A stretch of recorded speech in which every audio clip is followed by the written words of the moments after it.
6 नवंबर को धरती के करीब करने वाला एस्ट्रॉइड तो फिर भी थोड़ी दूरी पर था, लेकिन 8 अक्टूबर को इंडोनेशिया के आसमान में जो कुछ हुआ वो बहुत बड़े हादसे का कारण बन सकता था।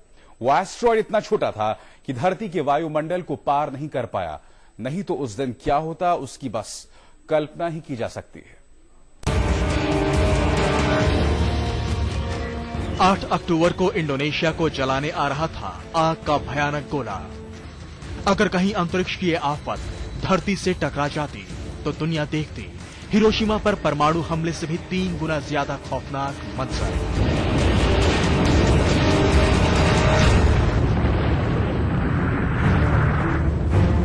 छह अगस्त 1945 को जापान के हिरोशिमा शहर पर अमेरिका ने लिटिल बॉय नाम वाला जो एटम बम गिराया था उसका व्यास 28 इंच था, यानी 2.5 फीट से भी कम। 4000 किलो वजन वाला ये एटम बम धरती से 600 मीटर ऊपर फटा। इस अकेले एटम बम का धमाका ऐसा था मानो करीब 16,000 टन टीएनटी फटा हो। अगर उससे भी ज्यादा शक्तिशाली एस्ट्रॉइड धरती से टकरा जाए तो उससे पैदा हुई भयानक स्थिति की सिर्फ कल्पना ही की जा सकती है।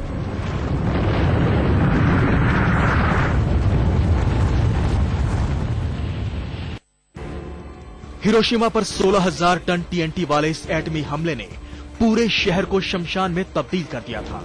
जिस जगह ये एटम बम गिरा वहां करीब 1 किलोमीटर के दायरे में कुछ भी नहीं बचा।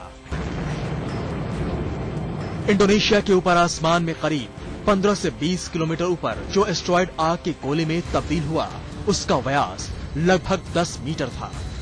वैज्ञानिकों के मुताबिक अगर यह एस्ट्रॉइड धरती से टकराता तो इससे 50,000 टन टीएनटी के बराबर धमाका होता और तब कुछ ही मिनट के अंदर करीब 2 मील के दायरे में जिंदगी का नामो निशान मिट जाता।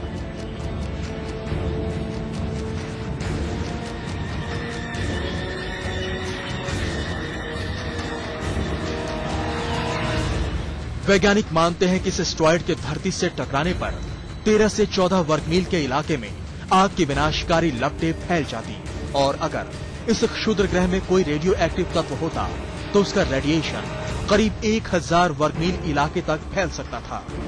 इतने बड़े इलाके में रेडिएशन फैलने का अंजाम होता ल्यूकेमिया और कैंसर जैसी बीमारियों का भयानक हमला।